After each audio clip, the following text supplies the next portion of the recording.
मुंबई मलाड में एनटीसीसी स्कूल की principal Gita madam से खास बातचीत एजुकेशन के मुद्दे पर। आपके एसएससी बैच में कितने स्टूडेंट थे और क्या डिस्टिंक्शन आया और कैसा रिजल्ट हुआ? Very good morning to everyone. Zeeshan को भी और जिशान की टीम को भी हम वेलकम करते हैं। एक्चुअली एसएससी का रिजल्ट स्कूल रिजल्ट 100% है और हाईएस्ट जो है वो आयशा नाम की एक स्टूडेंट को आया है जिसका 91.40 है। सेकेंड हाईएस्ट जो स्टूडेंट है अरसलान, वो सिर्फ पॉइंट से पीछे रह गया है। He is also getting 91.20। Okay, तो I mean all together distinction में 13 स्टूडेंट्स हैं और फिर 89 स्टूडेंट्स कुछ है जो फर्स्ट क्लास में है और फिर सेकंड क्लास में है और पास क्लास में भी हमारे स्कूल के स्टूडेंट्स आए हैं। जो भी रिजल्ट है सिंसियरली मैं बताऊंगी आपको।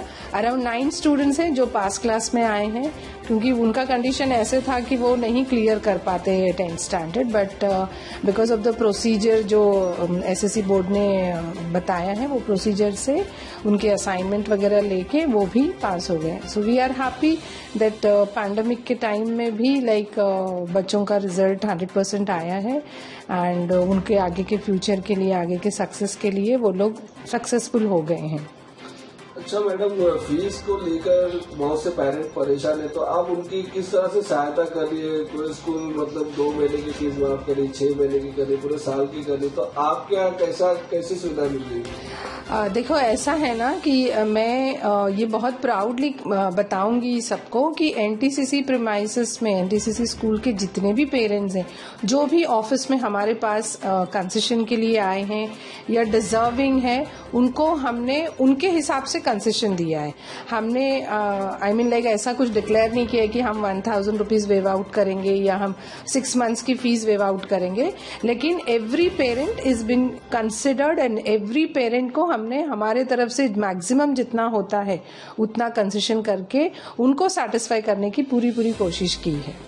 तो मैडम, जो बच्चे एसएससी पास होते हैं तो जो एफआईजेसी में प्रवेश करने के लिए आपकी तरफ से क्या उनको सहायता, क्या उसका प्रक्रिया है? सी एक्चुअली अभी एफआईजेसी का भी ऑनलाइन रजिस्ट्रेशन चालू होगा। अभी इसमें ऑनलाइन रजिस्ट्रेशन के पहले सीईटी का जो मैटर है वो बहुत क्लियरली मैं नहीं आपको बता पाऊंगी बिकॉज मेरे पास अभी तक सर्कुलर्स नहीं है, लेकिन ऐसे न्यूज में मैंने भी देखा है कि आज से वो सीईटी का रजिस्ट्रेशन चालू हो रहा है।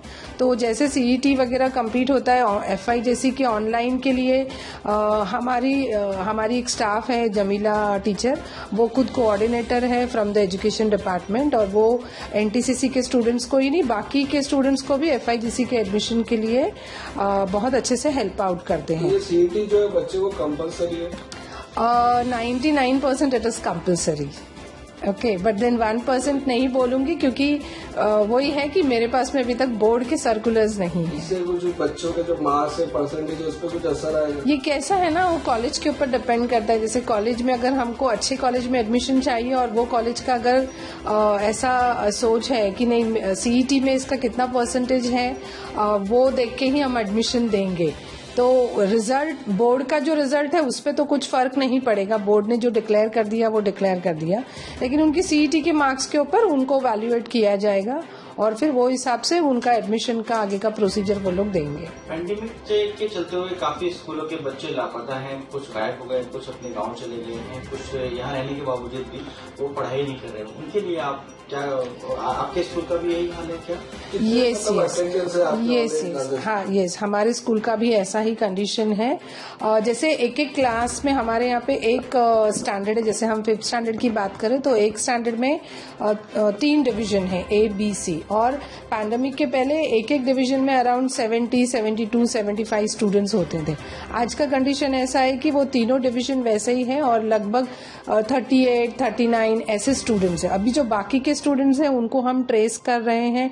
पर्सनली हम कॉल करके, ऐसा भी है कि 2 साल से पेरेंट्स ने बिल्कुल भी स्कूल को अप्रोच नहीं किया है, लेकिन हमने एक लिस्ट बनाई है, हमने हमारे 4 स्टाफ को तैयार किया है उनके घर जाके फाइंड आउट करने की क्या प्रॉब्लम है, वो किस प्रॉब्लम की वजह से स्कूल स्कूल नहीं आ रहे। अगर फाइनेंशियल प्रॉब्लम की वजह से वो स्कूल नहीं आ रहे हैं तो हम उनसे मिलेंगे पर्सनली और जो भी है वो और हम डिसाइड करेंगे और जितना भी कंसेशन होगा हम करेंगे और फिर आगे उनकी पढ़ाई के ऊपर असर नहीं हो ये पूरा ये पूरी जानकारी वो पेरेंट्स को देंगे और फिर इट डिपेंड्स उसके आगे फिर पेरेंट्स के ऊपर डिपेंड करता है कि वो आगे अपने बच्चों के बारे में क्या सोचे। स्कूल की तरफ से तो उनको हम पूरा हेल्प करने के लिए वी आर ऑलवेज देयर। तो मैडम रिसेंटली एनसीईआरटी ने एक सर्वे किया था जिसमें उन्होंने सबका ओपिनियन लिया था, पेरेंट्स का, स्टूडेंट्स का। तो उसमें ज्यादातर लोगों ने कहा कि फिजिकली जो स्कूल है उसको विद गाइडलाइंस प्रॉपर एसओपी के तहत मतलब शुरू करना चाहिए। तो इस पर आपका क्या विचार है? सी मुझे भी ऐसे लगता है कि फिजिकली स्कूल्स रीओपन होने चाहिए क्योंकि सब कुछ तो लगभग खुल ही गया है।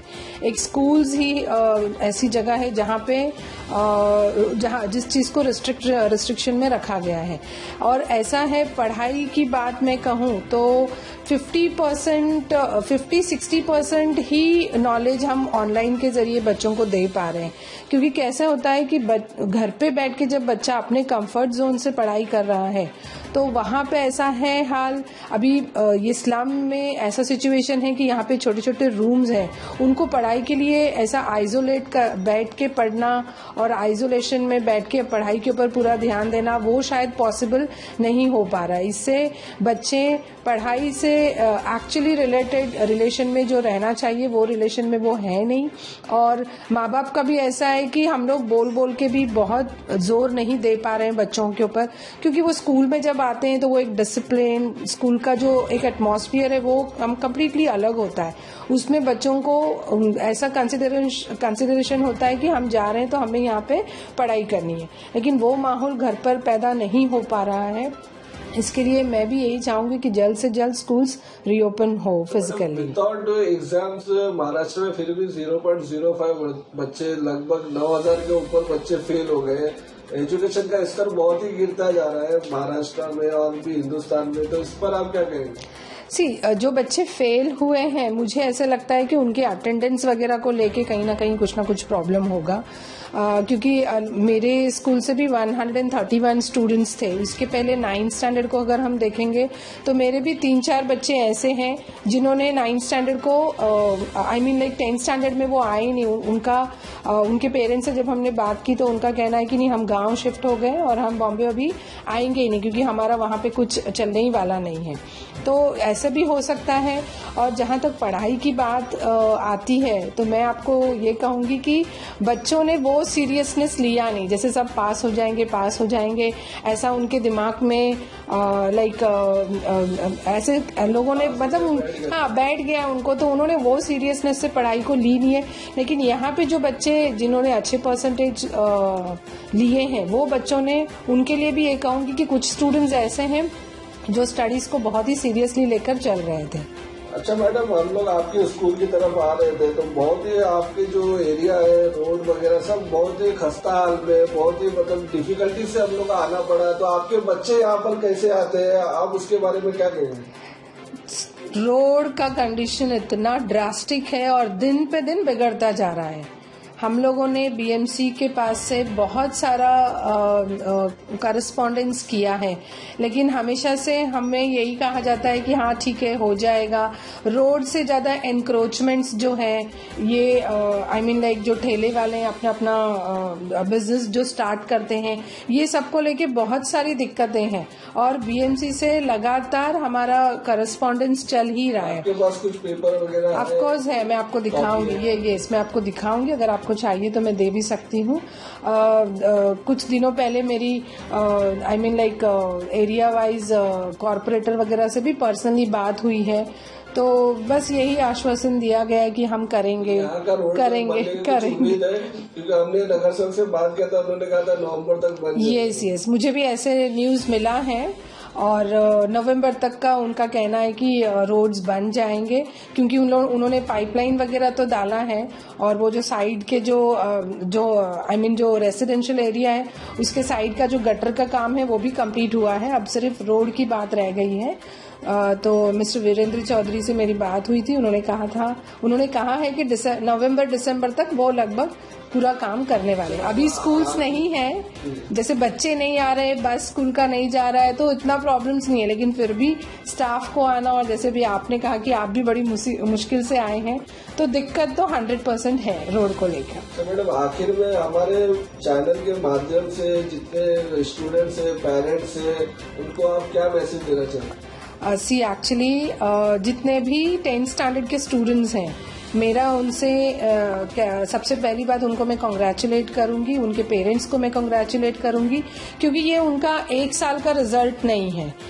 मैं हर साल मेरे बच्चों को 10th स्टैंडर्ड में फर्स्ट लेक्चर जाके मैं उनका एक काउंसलिंग लेक्चर काइंड ऑफ मैं लेती थी स्कूल में, जब फिजिकली स्कूल्स थे, तो वहाँ पे 12 साल की मेहनत उनकी होती है 10th स्टैंडर्ड में। तो जितने भी सक्सेसफुल स्टूडेंट्स हैं, उनके पेरेंट्स हैं, उनकी 12 साल की मेहनत यहाँ पे हम देख रहे हैं। और इसके बाद में उन पेरेंट्स से मैं ये कहना चाहूंगी कि पैंडेमिक है, इसके लिए आप थिंग्स को, मतलब चीज़ों को ग्रांटेड मत लीजिए, बच्चों को मैक्सिमम पढ़ने का, क्योंकि वो जो क्लास के हैं वो क्लास की पढ़ाई, उनको वो क्लास की पढ़ाई का नॉलेज उनको होना बहुत ज़रूरी है।